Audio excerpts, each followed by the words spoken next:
Hello दोस्तों, स्वागत है आपका इस यूट्यूब चैनल पे। आज के इस वीडियो के माध्यम से हम आपको कंप्यूटर आर्किटेक्चर का पूरा थ्योरी क्लास वन शॉट में कवर करने वाले हैं। तो आइए शुरू करते हैं। सबसे पहले हम जानते हैं कि कंपोनेंट्स ऑफ कंप्यूटर, क्या क्या कंपोनेंट्स होते हैं कंप्यूटर के। तो जैसा कि आपने पढ़ा होगा कि इसमें मेन कंपोनेंट्स आपका पहला जो होता है इनपुट डिवाइस होता है, सेकेंड आपका आउटपुट डिवाइस होता है, तीसरा आपका सेंट्रल प्रोसेसिंग यूनिट होता है सीपीयू, और चौथा आपका मेमोरी यूनिट होता है। इसका थोड़ा सा ब्लॉक डायग्राम हम लोग देख लेते हैं कि कैसे ये जो है काम करता है। ये जो आपका सीपीयू है, मेन ये जो है ब्रेन ऑफ कंप्यूटर, ये सीपीयू ही है। सीपीयू में इनपुट जो है, इनपुट डिवाइस के थ्रू इनपुट दिया जाता है, ये प्रोसेसिंग करके आपको आउटपुट डिवाइस पे आउटपुट दे देता है।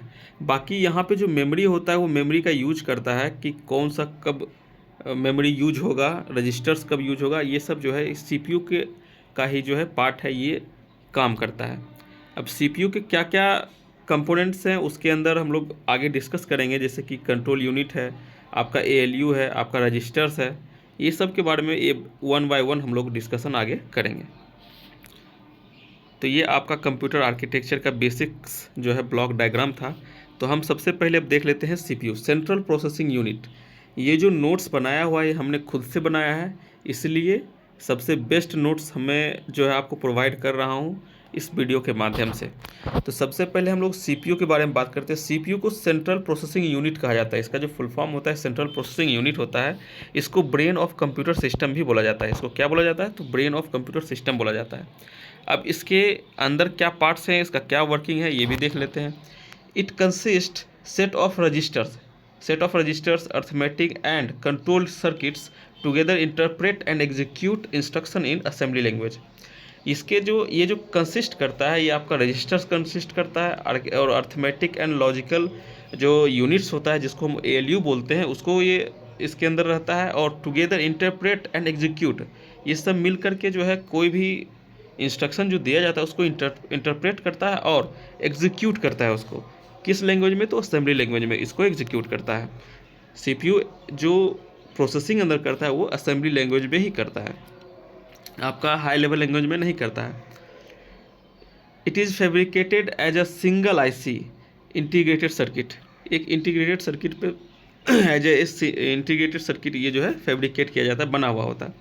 Also known as microprocessor, इसको माइक्रो प्रोसेसर भी कहा जाता है। It consist three main subsystem. ये जो कंसिस्ट करता है थ्री मेन सब सिस्टम्स, जैसा कि हम लोग पहले भी पढ़ चुके हैं, इसके ऊपर में है ना। तो इसमें सबसे पहला है एएलयू, सीयू और register. ALU arithmetic and logic unit, CU मतलब कंट्रोल यूनिट, और रजिस्टर्स। अब वन बाय वन इसके बारे में हम लोग डिस्कशन करते हैं। सबसे पहले है एएलयू।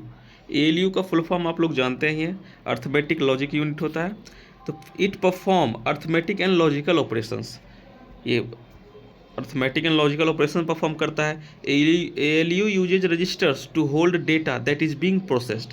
एएलयू जो है रजिस्टर का यूज करके जो भी डेटा यूज होगा आपका सीपीयू में, उसको यूज करने के लिए वो क्या करता है? डेटा को होल्ड करता है रजिस्टर के माध्यम से। रजिस्टर को यूज करके ये जो है कोई भी डेटा को स्टोर करता है और जो है परफॉर्म करता है।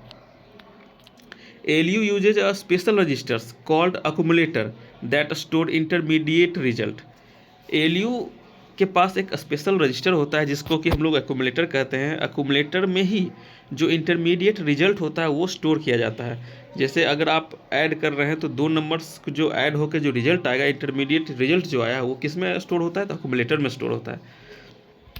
तो एक्यूमुलेटर ये आपको पॉइंट याद रखना होगा, क्योंकि बीपीएससी के प्रीवियस ईयर क्वेश्चन में भी ये पूछा गया था कि इंटरमीडिएट रिजल्ट को कौन स्टोर करता है? तो ये आपका एक्यूमुलेटर स्टोर करता है ना। अब हम बात कर लेते हैं रजिस्टर्स की। रजिस्टर्स बहुत ही फास्ट मेमोरी होता है, वेरी फास्ट। सबसे ज़्यादा अगर फास्ट मेमोरी है तो वो रजिस्टर होता है। ये रजिस्टर सीपीयू के अंदर ही रहता है। ये वेरी फास्ट होता, ये बहुत ही फास्ट होता है। और quick access to commonly used values, जो सीपीयू को कॉमनली यूज्ड वैल्यू चाहिए वो कौन स्टोर करके रखता है? तो यही रजिस्टर से स्टोर करके रखता है। उसके बाद CPU retrieves instruction from main memory and place it into register. जो भी मेन मेमोरी में इंस्ट्रक्शंस रखा हुआ है CPU उसको रिट्रीव करके किस में रखता है, तो रजिस्टर में ही रखता है, ताकि फास्ट एग्जीक्यूशन हो पाए। अब हम थोड़ा सा रजिस्टर के टाइप देख लेते हैं कि रजिस्टर्स के क्या क्या टाइप हैं। ये सब बहुत ही इंपॉर्टेंट है ना। ये जो कंप्यूटर आर्किटेक्चर का जो मेन हम आपको थ्योरी बता रहे हैं, बहुत ही इंपॉर्टेंट है, लाइन बाय लाइन इंपॉर्टेंट है। तो सबसे पहला रजिस्टर है आपका प्रोग्राम काउंटर, जिसको कि PC भी बोलते हैं, PC प्रोग्राम काउंटर। ये क्या करता है, ये एड्रेस स्टोर करता है नेक्स्ट इंस्ट्रक्शन का। जो नेक्स्ट इंस्ट्रक्शन जो आएगा उसका क्या करता है, एड्रेस स्टोर करके रखता है। Program counter stores address, keep address of next instruction. Second आपका memory address registers, MAR, it holds address of memory location. Memory location का जो एड्रेस होता है वो स्टोर कौन कौन करके रखता है, तो आपका MAR मतलब मेमोरी एड्रेस रजिस्टर स्टोर करके रखता है। थर्ड है आपका मेमोरी डेटा रजिस्टर, जिसको कि MDR भी बोलते हैं शॉर्टकट में। तो इसको MDR क्या करता है, data to be store in computer storage. जो भी डेटा स्टोर होता है वो किसके माध्यम से होता है, तो मेमोरी डेटा रजिस्टर के माध्यम से स्टोर होता है। करंट इंस्ट्रक्शन रजिस्टर, ये भी इंपॉर्टेंट है। करंट इंस्ट्रक्शन रजिस्टर, इसका काम क्या होता है, CIR का, तो store instruction that is currently being executed. जो एग्जीक्यूट हो रहा है, अभी परफॉर्म कर रहा है, उसका क्या करता है, इंस्ट्रक्शन को क्या करता है, स्टोर करके रखता है। अब हम अक्यूमुलेटर, एक अक्यूमुलेटर भी रजिस्टर है। तो अक्यूमुलेटर क्या है, स्टोर इंटरमीडिएट रिजल्ट। अभी जस्ट हम लोग पढ़े थे, it store intermediate result used for storing data and carrying out arithmetic and logical manipulation. Arithmetic and logical manipulation करने के बाद जो डेटा है उसको क्या करते हैं, स्टोर करके रखता है। इंटरमीडिएट रिजल्ट को स्टोर करके रखना का काम किसका है, अक्यूमुलेटर का है। CPU का सेकेंड पार्ट आपका कंट्रोल यूनिट है। कंट्रोल यूनिट के देख लेते हैं। कंट्रोल यूनिट को ही नर्व सेंटर बोला जाता है। ये जो कंप्यूटर सिस्टम में जो भी डेटा बस, एड्रेस बस जो चल रहा है, इसको जो कंट्रोल करने का काम होता है वो कंट्रोल यूनिट का ही होता है। यही कंट्रोल यूनिट सभी यूनिट को, कंप्यूटर सिस्टम में जो भी यूनिट है उसको कंट्रोल करने का काम कंट्रोल यूनिट ही करता है। वो कैसे करता है उसके बारे में डिस्कशन कर लेते हैं कि control unit coordinates with input output devices. ये इनपुट आउटपुट डिवाइस के साथ भी कोऑर्डिनेट करता है to maintain the proper sequence of processing data and instruction. Control unit uses clock inputs.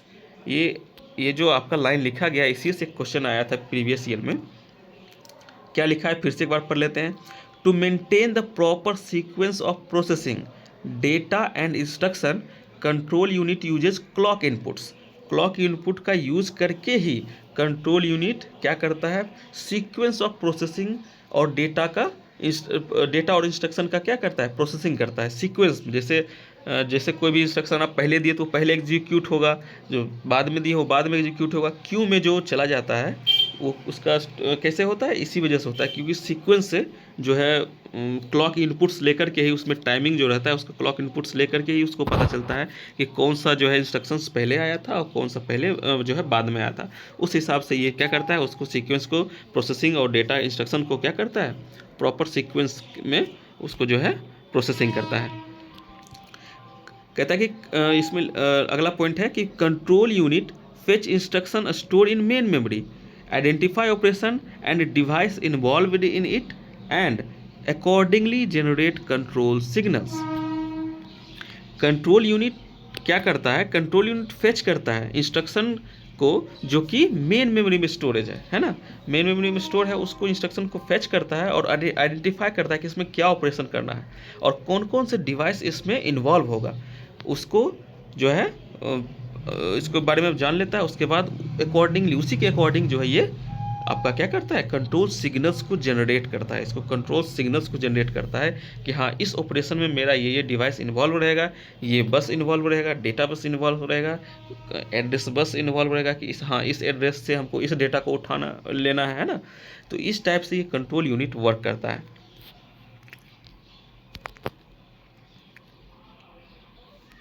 अब हम लोग मेमोरी यूनिट को देख लेते हैं। जो मेमोरी यूनिट था, है ना, तो मेमोरी यूनिट क्या करता है, स्टोर डेटा प्रोग्राम टेम्पररी और परमानेंट बेसिस।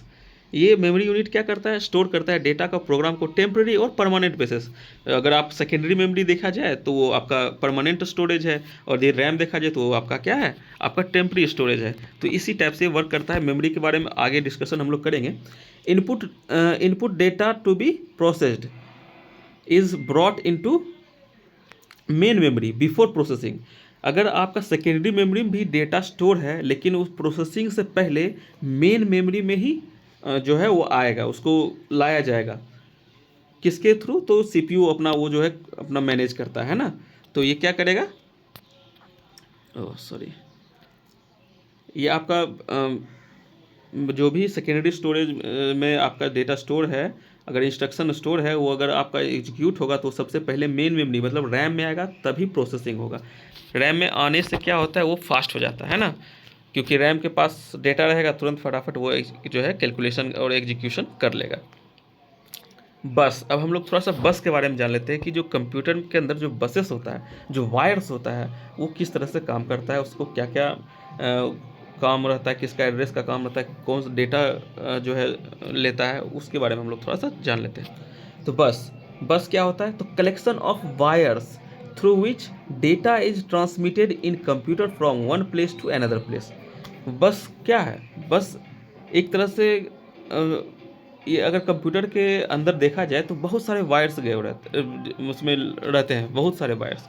तो कलेक्शन ऑफ वायर्स है, बस क्या है, कलेक्शन ऑफ वायर्स है through which data is transmitted in computer from one place to another place. एक प्लेस से दूसरी जगह प्लेस पे जाने के लिए जो यूज होता है उसको बस बोलते हैं ना। तो बस को मेनली टू टाइप्स होते हैं, बस मेनली टू टाइप्स होते हैं। पहला है आपका इंटरमीडिएट बस, पहला आपका है इंटरमीडिएट बस, सॉरी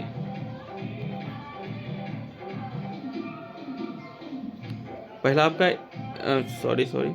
बस जो है आपका टू टाइप्स है ना, बस टू टाइप्स के होते हैं। पहला है इंटरनल बस और दूसरा है एक्सटर्नल बस। इंटरनल बस को ही सिस्टम बस भी बोला जाता है और एक्सटर्नल बस को एक्सपेंशन बस बोला जाता है। ये आप ध्यान रखिएगा, इंटरनल बस को ही सिस्टम बस बोला जाता है और एक्सटर्नल बस को ही एक्सपेंशन बस बोला जाता है। इंटरनल बस क्या करता है, connects all internal component of computer to CPU and main memory to motherboard. इसमें जो इंटरनल बस जो है क्या करता है, कनेक्ट करता है जितने भी इंटरनल कंपोनेंट्स है आपके सीपीयू हो गए, उसके अंदर जितने भी इंटरनल कंपोनेंट्स है उसको कनेक्ट करने का काम करता है। और कंप्यूटर टू सीपीयू और मेन मेमोरी टू मदरबोर्ड, जो मदरबोर्ड होता है कंप्यूटर का, उससे कनेक्ट करने का काम करता है। बस इससे ज़्यादा नहीं जानना है इंटरनल बस के बारे में। अब हम देखते हैं थोड़ा एक्सटर्नल बस ज़्यादा इंपॉर्टेंट है। एक्सटर्नल बस, इसको एक्सपेंशन बस भी बोलते हैं। ये क्या करता है, connects peripheral expansion slots, peripheral devices, connects peripheral devices expansion slots, input output ports and drive connection to rest of the computer. ये क्या करता है, ये कनेक्ट करता है पेरिफेरल डिवाइसेस, जैसे आपका माउस हो गया, आपका आउटपुट डिवाइस जो भी है, इनपुट डिवाइस जो भी है, इसको क्या करता है, पेरिफेरल डिवाइस किसको बोलते हैं, तो इनपुट आउटपुट डिवाइस को ही पेरिफेरल डिवाइस बोलते हैं। तो कनेक्ट्स और पेरिफेरल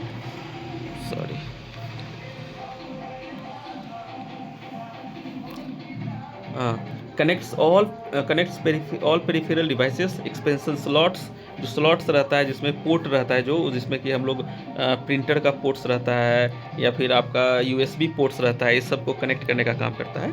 तो एक्सपेंशन स्लॉट हो गया, इनपुट आउटपुट पोर्ट्स हो गया, and drive connection to rest of the computer, जो भी कंप्यूटर के अदर भी पार्ट है उस सबको कनेक्ट करने का काम करता है एक्सटर्नल बस। ये अब आपका एक्सटर्नल बस तीन टाइप का होता है, पहला हो गया डेटा बस, दूसरा हो गया एड्रेस बस और तीसरा हो गया कंट्रोल बस। अब डेटा बस का क्या काम होता है, ये ट्रांसफ़र एक्चुअल डेटा, जो एक्चुअल डेटा सिस्टम के अंदर जो है ट्रांसफ़र होता है, जो भी मैनेजिंग का काम होता है वो कौन करता है, डेटा बस करता है। डेटा बस ही एक्चुअल में जो है वो डेटा को लेके जाता है। सेकेंड है आपका address bus. Address bus transfer information about where the data should go, मतलब अगर डेटा कहीं से आ रहा है तो कहाँ जाएगा, किस एड्रेस पे जाएगा, वो उस एड्रेस को स्टोर करके कौन रखता है, तो एड्रेस बस, या किस एड्रेस से डेटा उठेगा वो एड्रेस बस को ही पता रहता है, एड्रेस बस के ही पास रहता है एड्रेस। थर्ड है आपका कंट्रोल बस। कंट्रोल बस का क्या काम होता है, transmit variety of individual signals, read write signals, interrupt signals, है ना, ये सब कंट्रोल बस का काम होता है। अगर कंट्रोल बस के थ्रू अगर आप मान लीजिए PDF ओपन कर रहे हैं तो किसके थ्रू होगा, तो इसमें आपका कंट्रोल बस ही रीड का जो है आपका ऑपरेशन परफॉर्म करेगा। अगर कोई आप राइट का काम कर रहे हैं तो राइट का काम करेगा, या फिर कोई इंटरप्ट आ गया सिस्टम से, अगर कोई किसी भी प्रकार का इंटरप्ट आया तो कौन जनरेट करेगा, तो कंट्रोल सिग्नल, कंट्रोल बस ही आपका जो है उसको उस इंटरप्ट सिग्नल को लेके जाएगा, है ना। उसके बाद necessary to control and coordinate the operation of the computer, ये कंट्रोल बस का ही काम होता है। अब थोड़ा सा हम लोग देख लेते हैं पेरिफेरल डिवाइसेस। PCI बस एक अलग बस होता है PCI बस। ये थोड़ा सा उससे फास्ट होता है, हैवी होता है, इसमें ज़्यादा पिन्स यूज होता है। इसको बारे में देख लेते हैं। पेरिफेरल कंपोनेंट्स इंटरकनेक्ट, PCI बस इसको बोलते हैं, पेरिफेरल कंपोनेंट इंटरकनेक्ट। जब ज़्यादा हमको पेरिफेरल डिवाइस को कनेक्ट करने का काम यूज होता है तो हम उसको PCI बस उसको यूज करते हैं। जैसे it is a high performance बस, ये बहुत ही हाई परफॉर्मेंस बस होता है। It is only the bus carry 64 bit data in each clock cycle, एक क्लॉक साइकिल में 64 बिट डेटा को जो है ट्रांसफ़र करने का इसके पास कैपेसिटी रहता है। It can connect maximum 5 component to it, 5 component connect कर सकता है एक पोर्ट से, है ना, एक डिवाइस से। ये PCI बस जो है एक डिवाइस है जो कि इसमें 5 कंपोनेंट एक साथ कनेक्ट किया जा सकता है।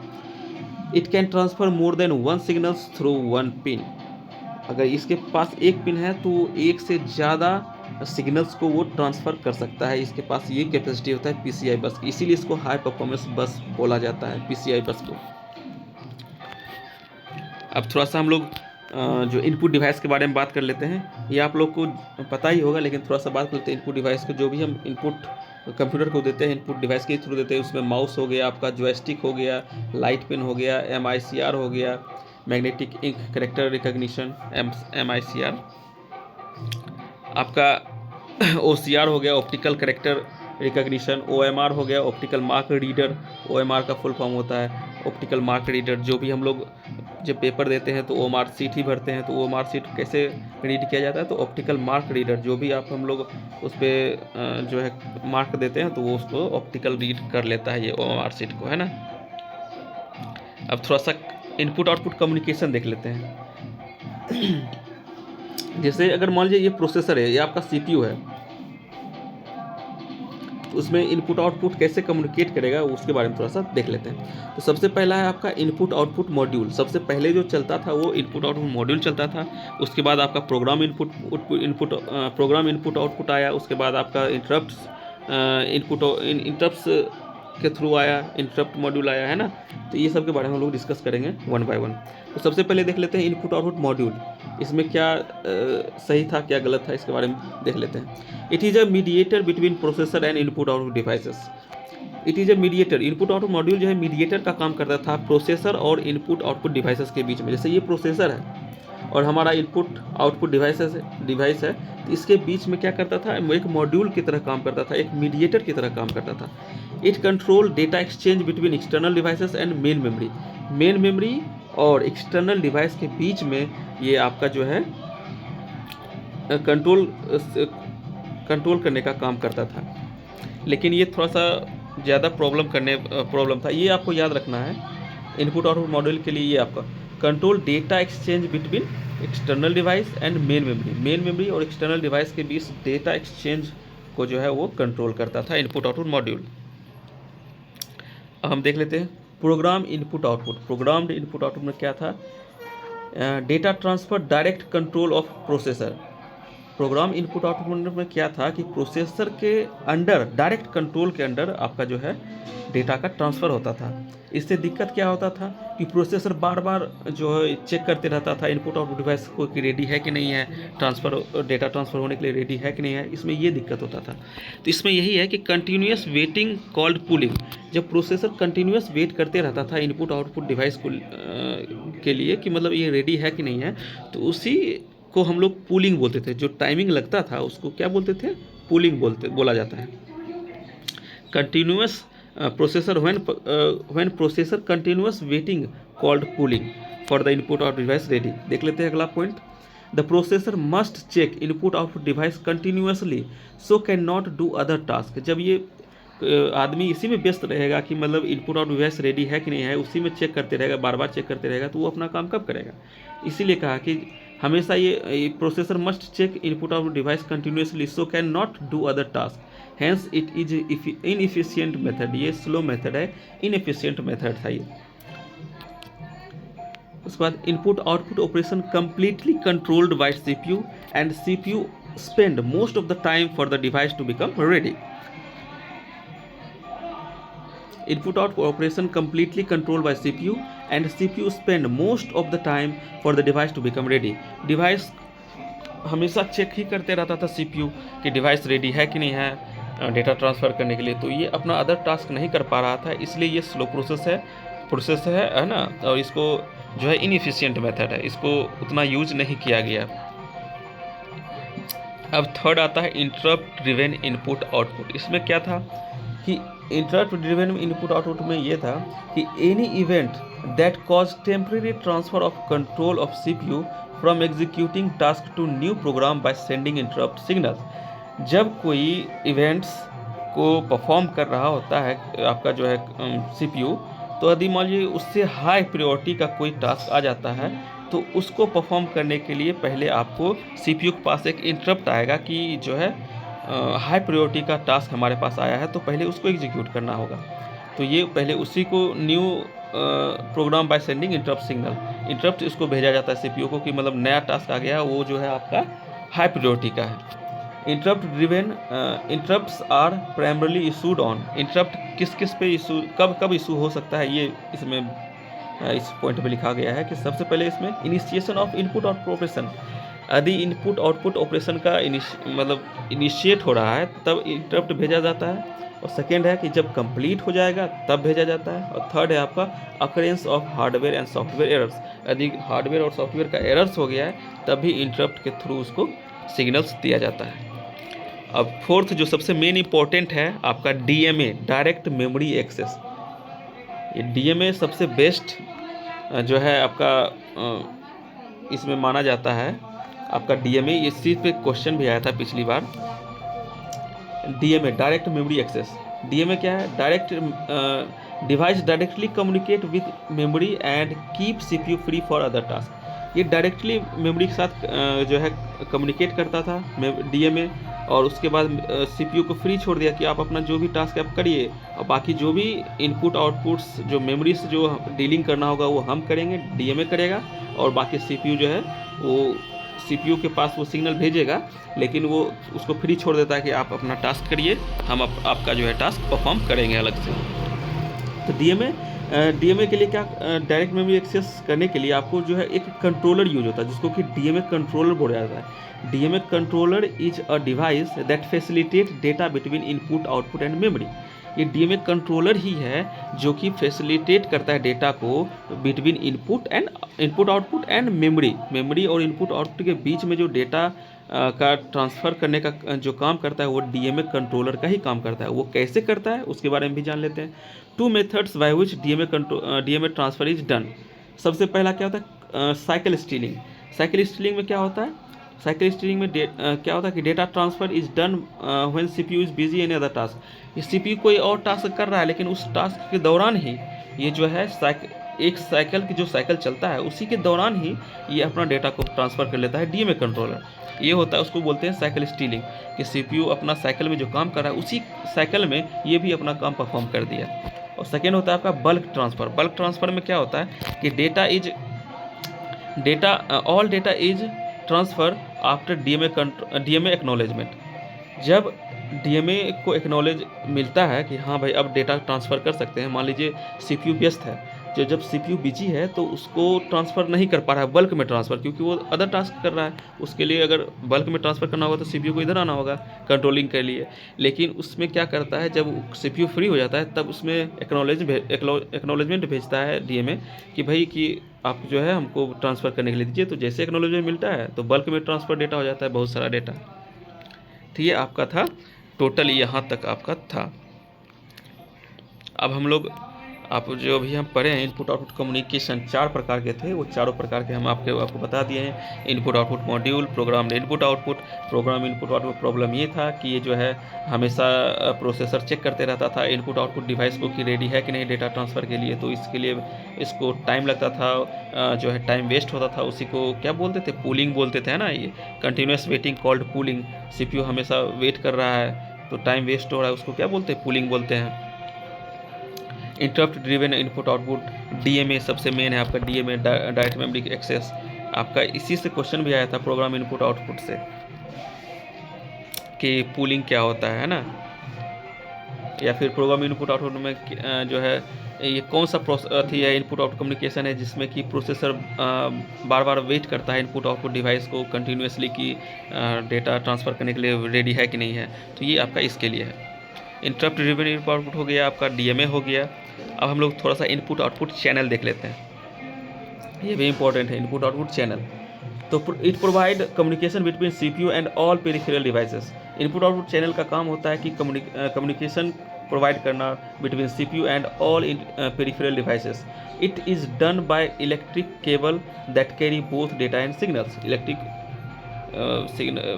केबल के ही थ्रू होता है जो कि सिग्नल्स और डेटा दोनों को कैरी करता है। इसमें 3 टाइप का होता है इनपुट आउटपुट चैनल। पहला होता है सिंप्लेक्स। सिंप्लेक्स में क्या होता है कि वन वे कम्युनिकेशन होता है, सिर्फ एक ही, जैसे मान लीजिए एक तरफ से गया बस इधर से ही कम्युनिकेशन होगा, उधर से कम्युनिकेट नहीं कर पाएगा।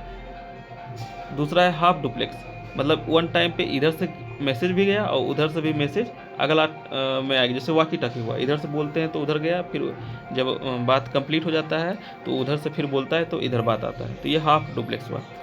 थर्ड होता है आपका फुल डुप्लेक्स। फुल डुप्लेक्स में जैसे फ़ोन हो गया आपका, पूरा एकदम इधर से भी बोल रहे हैं उधर से भी बोल रहे हैं, तो ये फुल डुप्लेक्स हो गया। सिंप्लेक्स में आपका एग्जांपल हो गया रेडियो टीवी, जो हम लोग टीवी देखते हैं बस देखते हैं, उधर से बस हमको क्या कहता है इन्फॉर्मेशन आता है, हम लोग इधर से टीवी के थ्रू नहीं भेज सकते, तो ये आपका वन वे कम्युनिकेशन हुआ, आपका सिंप्लेक्स हुआ। तो इनपुट आउटपुट चैनल 3 टाइप के होते हैं, आपका सिंप्लेक्स हो गया, हाफ डुप्लेक्स हो गया और फुल डुप्लेक्स हो गया। अब थोड़ा सा मेमोरी के बारे में देख लेते हैं। कंप्यूटर मेमोरी आपका मेनली 2 टाइप का होता है, पहला होगा प्राइमरी मेमोरी और उसका सेकेंडरी मेमोरी। प्राइमरी मेमोरी को ही मेन मेमोरी बोलते हैं, जिसको रैम भी कह सकते हैं ना, प्राइमरी मेमोरी को मेन मेमोरी या फिर रैम बोल सकते हैं। सेकेंडरी मेमोरी को ही आपका ऑक्सिलरी मेमोरी या फिर स्टोरेज डिवाइस बोलते हैं, सेकेंडरी मेमोरी को। प्राइमरी मेमोरी के बारे में देख लेते हैं। Also known as main memory, limited storage capacity, इसके पास लिमिटेड स्टोरेज कैपेसिटी रहता है। जैसे आप मोबाइल भी खरीदते हैं तो उसमें रैम कम होता है लेकिन सेकेंडरी स्टोरेज ज़्यादा होता है, तो ये लिमिटेड स्टोरेज कैपेसिटी होता है। Hold data and instructions instant need bye CPU, ये वही डेटा और इंस्ट्रक्शन को यूज करता है जो कि सीपीयू को इंस्टेंट यूज होता है, जो फ्रीक्वेंटली यूज होता है उसी डेटा को और इंस्ट्रक्शन को स्टोर करके रखता है आपके किसके पास, तो मेमोरी के पास रहता है, प्राइमरी मेमोरी के पास, जो कि रैम होता है ना। Types of primary memory, primary memory के भी टाइप्स क्या क्या है देख लेते हैं। पहला है आपका रैम, रैंडम एक्सेस मेमोरी, ये आपका वोलेटाइल मेमोरी होता है, जिससे आपका वोलेटाइल मतलब volatile memory means hold data temporary, if power is of all the data will be deleted और इरेज्ड, है ना। यदि ये आपका जैसे ही लाइन कटेगा तो ये सारा डेटा डिलीट हो जाएगा ऑटोमेटिक, ये आपका फिर से वापस नहीं आएगा। जैसे सेकेंडरी मेमोरी में स्टोरेज रहता है, जैसे भी आप उसका आपका ऑफ हो गया कोई दिक्कत नहीं, वो स्टोर है तो वो परमानेंट स्टोरेज है, लेकिन ये आपका वोलेटाइल है, आपका टेम्परेरी स्टोरेज है, तो ये फटाक से अगर आपका लाइट गया तो ये डेटा डिलीट हो जाएगा, ऑटोमेटिक डिलीट हो जाएगा, ऑटोमेटिक इरेज हो जाएगा। टाइप्स ऑफ रैम, अब टाइप्स ऑफ रैम देख लेते हैं। इसमें एक फ्रेम बफर का जो है जिक्र होता है कि फ्रेम बफर क्या होता है, तो पार्ट ऑफ रैम, एक पार्ट ऑफ रैम होता है, रैम का ही एक छोटा सा पार्ट होता है जो कि कंटेन करता है बिट मैप। बिट मैप क्यों यूज होता है, वो रिफ्रेश मेमोरी बफर को रिफ्रेश करने के लिए, जो मेमोरी बफर में जो डेटा आता है उसको रिफ्रेश करने के लिए आपका जो है फ्रेम बफर यूज होता है रैम के अंदर, तो ये मेन होता है फ्रेम बफर। जैसे आप कंप्यूटर में देखते हुए रिफ्रेश करते हो तो क्या रिफ्रेश करते हैं, तो फ्रेम बफर को ही रिफ्रेश करते हैं।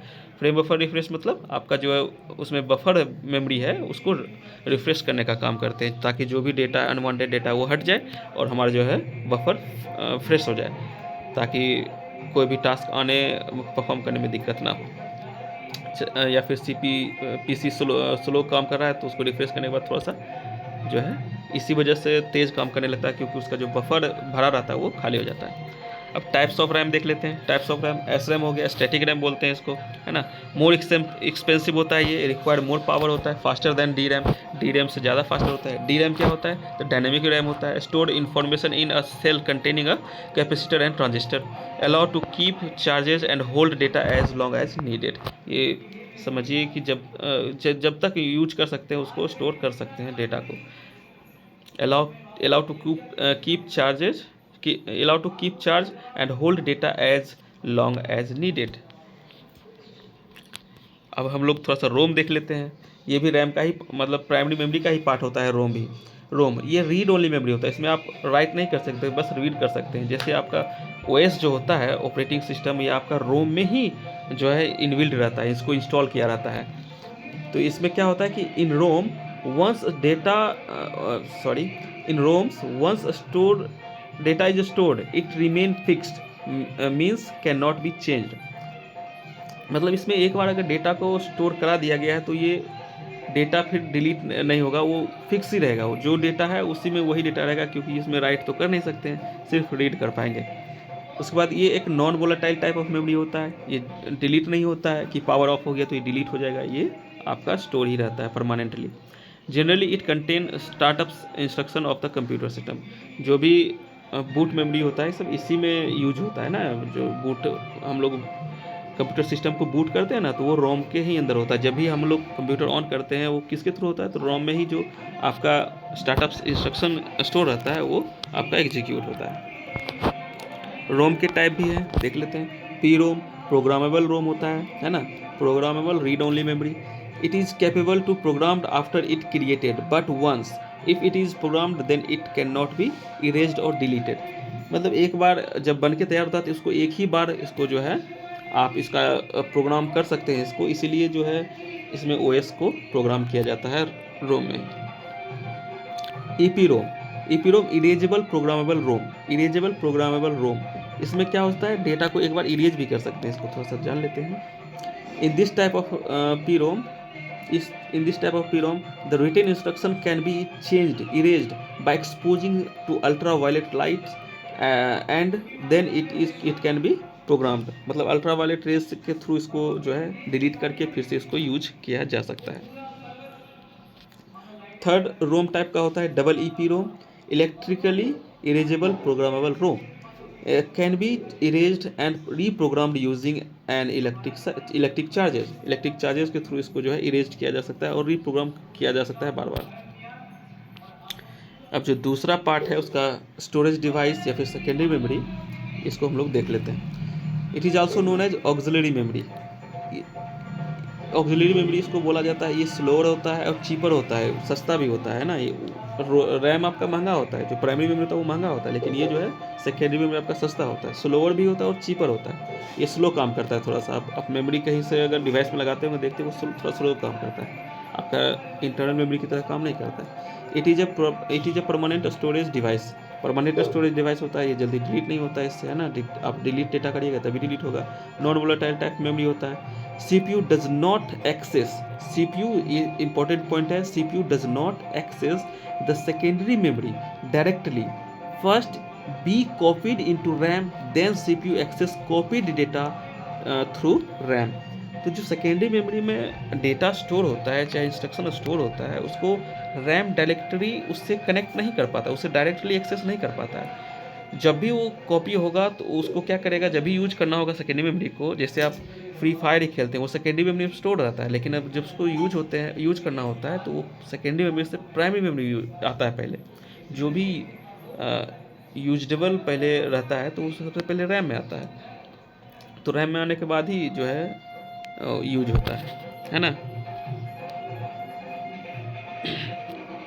सेकेंडरी स्टोरेज डिवाइस में आपका हो गया मैग्नेटिक डिस्क हो गया, फ्लॉपी डिस्क हो गया, हार्ड डिस्क हो गया जिसको HDD बोलते हैं, मैग्नेटिक टेप्स हो गया। मैग्नेटिक टेप्स क्या करता है, सीक्वेंशियल डेटा प्रोसेसिंग करता है।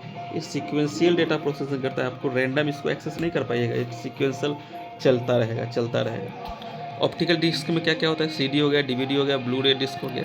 और सॉलिड स्टेट वाला में आपका पेन ड्राइव हो गया, फ्लैश ड्राइव हो गया, है ना।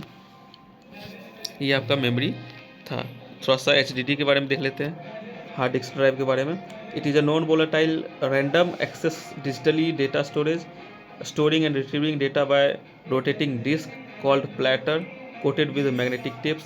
ये थोड़ा सा डीप चीज़ है, इसको देख लीजिए। उसके बाद सीक टाइम क्या होता है थोड़ा सा ये देख लेते हैं कि time taken by hard disk, time taken by hard disk controller to locate specific storage data. जहाँ भी स्टोर डेटा है तो उसको जितना भी टाइम लगता है कंट्रोलर को, उसको हार्ड डिस्क कंट्रोलर को फाइंड आउट करने में, तो उसको सीक टाइम बोलते हैं। ठीक है। मैग्नेटिक टेप्स हो गया, सिक्वेंशियल डेटा प्रोसेसिंग होता है, सीडीओ का कॉम्पैक्ट डिस्क होता है, स्टोर डिजिटल डेटा है ना, चीप स्टोरेज डिवाइस होता है ये, इसके भी 3-4 पार्ट होते हैं। डीवीडी हो गया, डिजिटल वीडियो डिस्क हो गया, also known as computer density disk SD. DVD इसके भी पार्ट्स होते हैं, डीवीडी के डीवीडी रोम हो गया, डीवीडी रीड हो गया, डीवीडी RW राइट हो गया, है ना। तो ये थोड़ा सा नहीं भी पूछेगा। इसमें कैश मेमोरी थोड़ा सा इंपॉर्टेंट है कि कैश मेमोरी क्या होता है। तो कैश मेमोरी इसके बारे में थोड़ा सा इंपॉर्टेंट पॉइंट है, इसको देख लेते हैं। 2-3 लाइन है कि extremely fast memory, extremely fast memory होता है, मतलब रजिस्टर के बाद अगर फास्ट मेमोरी है तो आपका कैश मेमोरी है ना। रजिस्टर के बाद अगर फास्ट मेमोरी है तो कैश मेमोरी है। तो extremely fast memory built into CPU, CPU के अंदर ही बिल्ट किया जाता है। लेकिन सबसे फास्ट मेमोरी याद रखिएगा रजिस्टर होता है, उसके बाद कैश मेमोरी आता है। तो CPU uses cache memory to store instruction that are repeatedly required to run programs. देखिए, जब ये आपका सीपीयू के अंदर बिल्ट होता है कैश मेमोरी, इसका काम होता है to store instruction that repeatedly, मतलब बार बार जो यूज होता है, जो बार बार रिक्वायर होता है इंस्ट्रक्शन का किसी प्रोग्राम को रन करने के लिए, तो उसको स्टोर कर रखता है कैश मेमोरी। कौन स्टोर करके रखता है? तो कैश मेमोरी उसको स्टोर करके रखता है। Micro processor process any data first look in cache memory. जो माइक्रो प्रोसेसर है जो हमारा, वो अगर कोई भी डेटा को, कोई भी इंस्ट्रक्शन को फॉलो कर रहा है, तो अगर डेटा का यूज करना है तो सबसे पहले वो कैश मेमोरी में देखेगा कि वो डेटा कैश मेमोरी में है कि नहीं है। अगर नहीं है तो फिर वो रैम में लुक करेगा और उसके बाद उसके हिसाब से फिर डेटा को जो है यूज करेगा। If data found called cache hit, यदि डाटा कैश मेमोरी में फाइंड हुआ तो उसको कैश हिट बोलेंगे। यदि नहीं फाउंड हुआ तो उसको हम लोग कैश मिस बोलते हैं। कैश हिट और कैश मिस, ये थोड़ा सा इंपॉर्टेंट चीज़ है ना, कैश हिट और कैश मिस। कि डेटा अगर फाउंड हुआ तो उसको कैश हिट बोलेंगे, अगर नहीं फाउंड हुआ तो उसको कैश मिस बोलेंगे। थोड़ा सा देख लेते हैं। जैसे मान लीजिए हमारा सीपीयू है, सीपीयू के अंदर ही रजिस्टर है ना, जो सबसे फास्ट मेमोरी होता है। क्योंकि सीपीयू का जो प्रोसेसिंग है वो बहुत ही फास्ट होता है, तो रजिस्टर भी उतना ही फास्ट होता है जितना कि सीपीयू फास्ट होता है। तो ये आपका लगभग सेम लेवल का है। तो उसके बाद कैश मेमोरी थोड़ा सा स्लो होता है रजिस्टर से, लेकिन वेरी फास्ट होता है। भी कैश मेमोरी भी बहुत फास्ट होता है, लेकिन सेकेंडरी मेमोरी तो बहुत ही फास्ट होता है। तो ये सेकेंडरी कैश मेमोरी हो गया। तो अगर हम लोग देखें तो साइज़ के हिसाब से और कॉस्ट के हिसाब से, तो इसका जो कॉस्ट है ये सस्ता है, उसके बाद ये थोड़ा महंगा है, ये थोड़ा महंगा है, और ये महंगा तो रजिस्टर और भी महंगा है ना। यदि हम साइज़ की बात देखें तो ये साइज़ बड़ा होता है, उससे छोटा ये होता है, उससे छोटा ये होता है, और रजिस्टर तो और भी छोटा छोटा होता है। आप लोग तो जानते होंगे रजिस्टर जो है कैपेसिटर और ट्रांजिस्टर के थ्रू ही बनाया जाता है। उसके बाद देखिए, ये देख लिए, तो स्पीड में देख लिए तो हम लोग स्पीड सबसे फास्ट मेमोरी रजिस्टर होता है, उसके बाद कैश मेमोरी आता है, उसके बाद मेन मेमोरी आता है, उसके बाद आपका सेकेंडरी मेमोरी आता है स्पीड के मामले में। इंस्ट्रक्शन सेट ISA, ये थोड़ा सा और भी इम्पोर्टेंट ये भी है। जो भी आपको टॉपिक बता रहा हूँ वो सब इम्पोर्टेंट ही है।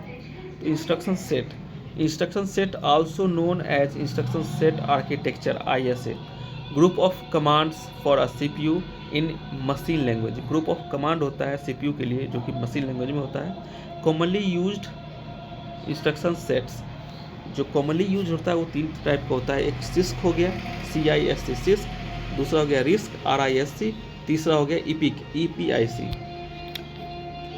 अभी जो मेनली यूज होता है रिस्क होता है, रिस्क का हम लोग आगे देख लेते हैं एक एक करके। CISC complex instruction set computing या कंप्यूटर, इसका फुल फॉर्म होता है। कॉम्प्लेक्स इंस्ट्रक्शन सेट कंप्यूटिंग या computer. It contains large set of computer instructions, बहुत सारे जो जितने भी सारे कंप्यूटर सेट्स हैं, इंस्ट्रक्शन सेट हैं, वो सिस्क के अंदर स्टोर होता है। Very simple to very complex and specialised instruction भी स्टोर करके रखता है सिस्क। सिस्क के पास सारे इंस्ट्रक्शन रहते हैं, सिंपल भी, आपके कॉम्प्लेक्स भी, और स्पेशल इंस्ट्रक्शन है उसको भी स्टोर करके रखता है सिस्क। इसका क्या होता है, primary goal of CISC is to complete a task in few lines of assembly language as possible. जितना कम जो है लाइन्स में आपका जो है टास्क कंप्लीट हो जाए असेंबली लैंग्वेज में, तो उसका जो है स्टोर करके रखता है क्या, इंस्ट्रक्शन को। जैसे मल्टीप्लाई के लिए MULT, एडिशन के लिए ऐड, सब्ट्रैक्शन के लिए सब, ये सब क्या है, आपका इंस्ट्रक्शन सेट ही है। आप ऐड लिख दीजिएगा तो 2 नंबर को ऐड कर देगा मेमोरी एड्रेस दे करके, है ना।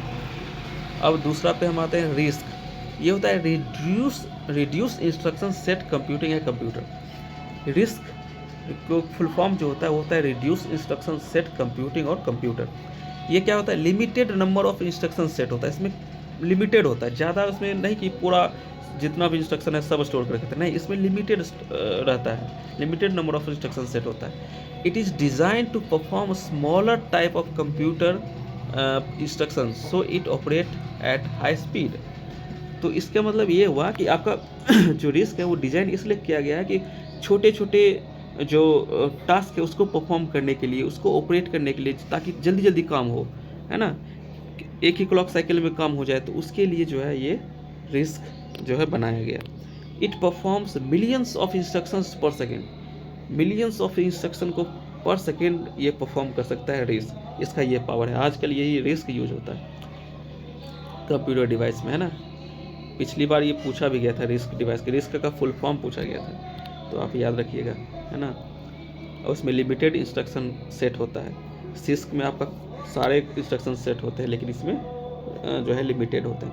Reduce the number of instructions to only most frequently used instruction, सिर्फ वही इंस्ट्रक्शन को ये रखता है जो कि बार बार यूज होता है, जो बार बार यूज होगा उसी इंस्ट्रक्शन को ये स्टोर करके रखता है रिस्क। कहता है कि done more work in shorter time, come time में ज़्यादा वर्क कर सकता है। Risk use only simple instructions that execute with in 1 cycle, जो वो एक साइकिल में एग्जीक्यूट हो जाए उसी जो है आपका इंस्ट्रक्शन सेट को रखता है। So mult command divided into 3 separate commands, load, पीलोड और स्टोर, ये सब का अलग अलग काम होता है ना। लोड का काम हो गया move data from memory bank to register, पीलोड का मतलब हो गया add product of 2 operand locate within a register, third हो गया आपका store more data from a register to memory bank, move करता है, सॉरी, स्टोर का काम करता है मूव करता है डेटा को फ्रॉम रजिस्टर टू मेमोरी, है ना, इसका काम होता है स्टोर का।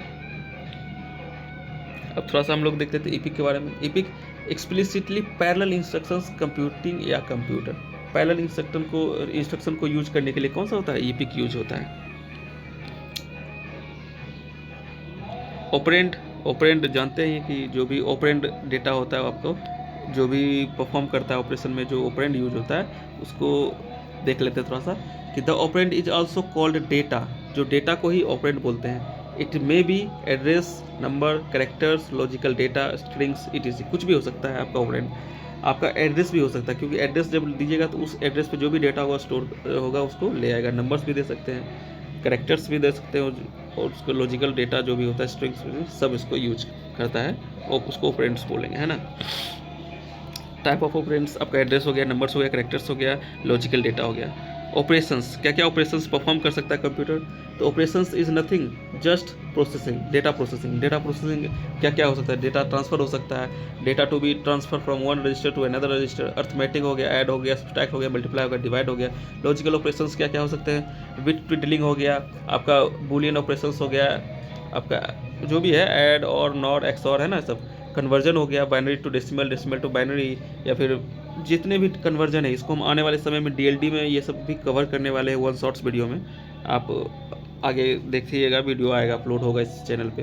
इनपुट आउटपुट में अब जो ऑपरेशन होता है, प्रोग्राम इनपुट आउटपुट हो गया आपका, मेमोरी मैप्ड इनपुट आउटपुट हो गया आपका, डीएमए हो गया, ये जब हम लोग पढ़ चुके हैं पीछे, है ना, ये हो गया आपका।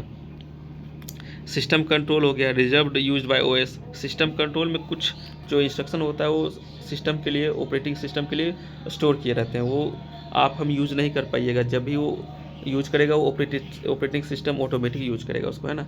Transfer control, next instruction to be perform, कौन कौन से अगर आ रहा है तो ट्रांसफ़र कंट्रोल होगा उस पर, है ना।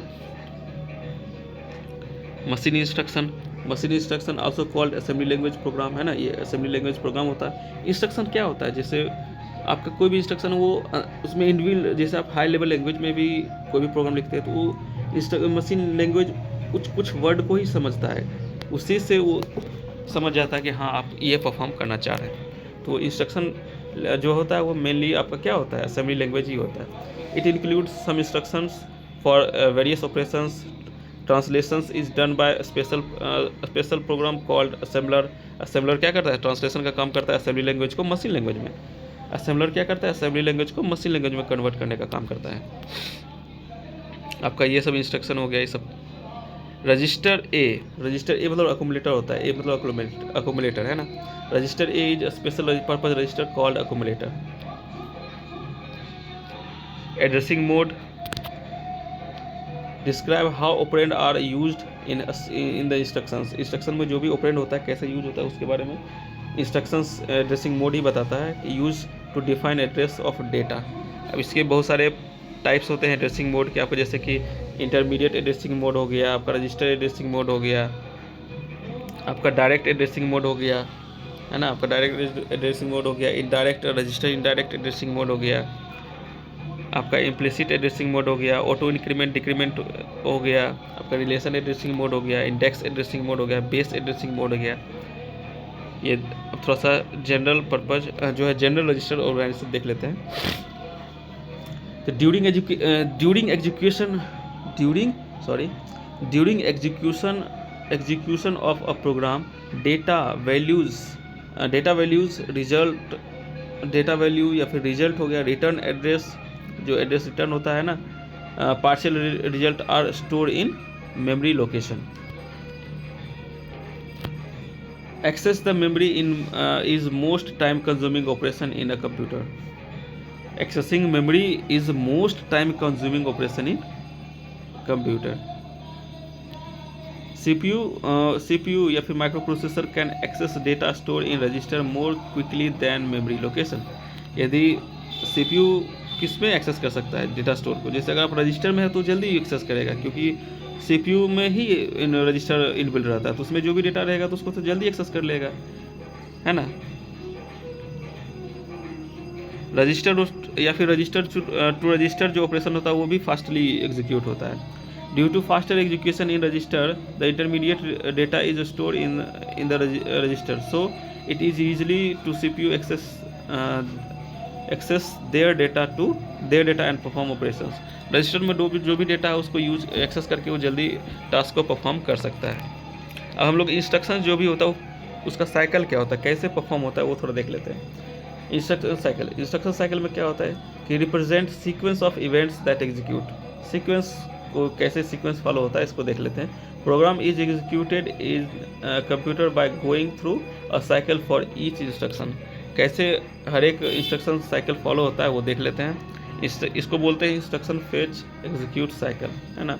It is broken into following steps. पहला इंस्ट्रक्शन को फेच किया जाएगा, फेच करने के बाद उसको डिकोड किया जाएगा, डिकोड करने के बाद पता चलेगा कि हाँ क्या ऑपरेशन करना है, क्या परफॉर्म करना है, तो उसके बाद वो एग्जीक्यूट करेगा। एग्जीक्यूट करने के बाद वो इंटरप्ट भेजेगा कि हाँ जो है काम टास्क परफॉर्म हो गया है, ये रिजल्ट हुआ, ये हुआ, ये आपका इंस्ट्रक्शन साइकिल परफॉर्म होता है। अब देख लेते थोड़ा सा फेच साइकिल में क्या होता है। It retrieves the address store in program counter. Program counter क्या होता है, जो नेक्स्ट इंस्ट्रक्शन परफॉर्म होगा उसका जो है एड्रेस स्टोर करके रखता है। तो फेच साइकिल क्या करता है, it retrieves the address store in program counter. जो प्रोग्राम काउंटर में एड्रेस स्टोर है नेक्स्ट इंस्ट्रक्शन का उसको फेच करेगा। डिकोड साइकिल क्या करेगा, डिकोड करेगा कि क्या ऑपरेशन करना है ना, तो interrupting the instructions that was fetch in the fetch cycle. Fetch cycle जो है उसको इंटरप्रेट करेगा, है ना, इंटरप्रेट है। इंटरप्रेट करता है इंस्ट्रक्शन को कि क्या इसमें परफॉर्म करना है। एग्जीक्यूट साइकिल का क्या काम है, simply execute the instructions fetch and decoded.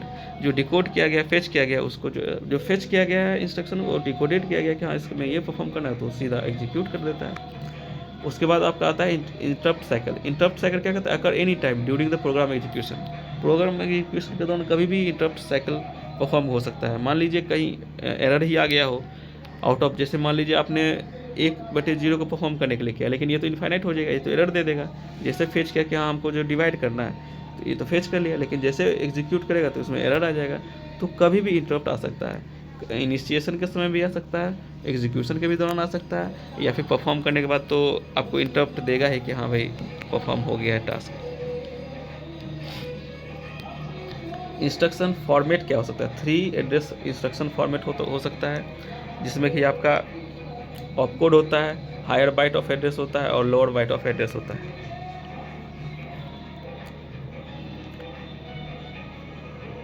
आपका टू एड्रेस इंस्ट्रक्शन भी होता है, जिसमें कि ऑपकोड और रजिस्टर या फिर ऑपरेंड डायरेक्ट होता है उसमें, है ना। और थर्ड आपका हो गया वन एड्रेस मोड। इसमें आपका 1 एड्रेस मोड में क्या होता है, सिर्फ ऑपकोड होता है। जैसे आपका लिख दिए ऐड क्या ऑटोमेटिक जान रहा है कि हाँ अकुमुलेटर में ये ऐड होके जाएगा, या फिर सीएमए कॉम्प्लीमेंट अकुमुलेटर, तो अकुमुलेटर में जो भी डेटा स्टोर है उसको कॉम्प्लीमेंट कर दो। तो ये हो गया आपका 1 एड्रेस रजिस्टर। 2 एड्रेस रजिस्टर में क्या होता है, जैसे कि आप मान लीजिए ऐड करना है तो ऐड रजिस्टर बी लिख दिए, तो इसका क्या मतलब हुआ कि अकुमुलेटर और रजिस्टर बी में जो भी डेटा उसको जोड़ करके ऐड करके उसको फिर से अकुमुलेटर में स्टोर कर दे दीजिए। ये आप क्या हो गया कि 2 एड्रेस रजिस्टर। आपका आप थोड़ा सा ये देख लेते हैं माइक्रो ऑपरेशन क्या होता है। माइक्रो ऑपरेशन का बस आप जो है उसका याद रखिए। Micro operations are atomic operations of the processor. Atomic operations जो एक साइकिल में हो गया उसको ही बोलते हैं माइक्रो ऑपरेशंस, है ना। एक ही साइकिल में कंप्लीट हो गया उसको माइक्रो ऑपरेशन बोलेंगे। असेंबली लैंग्वेज में क्या होता है आपका, इस लैंग्वेज के बारे में थोड़ा सा डिस्कशन आगे करेंगे, क्योंकि क्या क्या लैंग्वेज है, कौन कौन सी लैंग्वेज आगे चलेंगे। लेकिन थोड़ा सा इसमें एक इम्पोर्टेंट पॉइंट आता है नेमोनिक्स, इसको थोड़ा देख लेते हैं। English words of instructions called mnemonics. English words instructions called mnemonics, जैसे ऐड हो गया, सब्सट्रैक्ट SUB सब्सट्रैक्ट हो गया, MUL मल्टीप्लाई हो गया, DIV डिवाइड हो गया, LDA लोड अकुमुलेटर हो गया, MOV मूव करना हो गया। ये सब क्या है आपका एक इंग्लिश वर्ड ही है जो कि इंस्ट्रक्शन की तरह यूज हो रहा है ना। इसी को नेमोनिक्स बोलते हैं ना। ये इंपॉर्टेंट पॉइंट है, नेमोनिक्स इसी को बोलते हैं। इट ट्रांसलेट सोर्स प्रोग्राम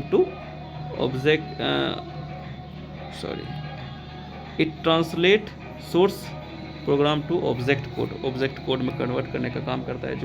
जो भी असेंबलर सब यही यूज करता है। जैसे हम लोग जो हाई लेवल लैंग्वेज करते हैं, लेकिन ये कन्वर्ट इसी में करता है, असेंबली लैंग्वेज में ही, है ना। तो ये आपका हो गया माइक्रो ऑपरेशन। अब थोड़ा रजिस्टर जो हम लोग थोड़ा पढ़े थे उसका टाइप्स भी देख लेते हैं। General purpose register, special purpose register. General purpose register में आपका बी हो गया रजिस्टर बी, रजिस्टर CDEHL, ये आपका जनरल पर्पज रजिस्टर हो गया। ये पेयर में ही यूज होता है हमेशा, BCDEHL। थोड़ा स्पेशल पर्पज रजिस्टर देख लेते हैं ना। स्पेशल पर्पज रजिस्टर में आपका अकुमुलेटर हो गया, फ्लैग रजिस्टर हो गया, इंस्ट्रक्शनल रजिस्टर हो गया, है ना। आपका प्रोग्राम काउंटर हो गया, स्टैक पॉइंटर हो गया, टेम्परेरी रजिस्टर हो गया। ये सब आपका हो गया, है ना। टाइप ऑफ रजिस्टर देख लिया अब हम लोग थोड़ा सा एड्रेसिंग मोड के बारे में तो ये सब पढ़ ही लिए।